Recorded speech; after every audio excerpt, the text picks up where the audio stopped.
तुम्हाला माहीत आहे का, एक असा धाडसी नेता होता ज्याने ब्रिटिशांना फसवून स्वातंत्र्यासाठी पलायन केले. हो, त्याचे नाव आहे नेताजी सुभाषचंद्र बोस. त्यांनी इंग्लंडमधील इम्पिरियल सिव्हिल सर्व्हिसमध्ये प्रवेश केला, पण भारताच्या स्वातंत्र्य लढ्यात पूर्णपणे सहभागी होण्यासाठी त्यांनी राजीनामा दिला.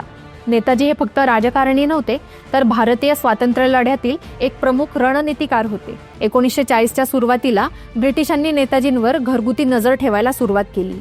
त्यांच्या घराभोवती गुप्तहेर, पोलीस आणि जासूस तैनात केले गेले. या परिस्थितीत भारत सोडून गुप्तपणे बाहेर पडणेच त्यांच्यासाठी एकमेव पर्याय राहिला.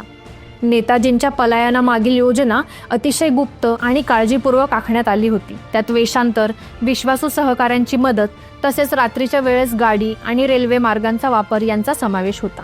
पुढील अपडेट्स जाणून घेण्यासाठी आमच्या चॅनलला सबस्क्राईब करा व बेल आयकॉन प्रेस करायला विसरू नका. धन्यवाद.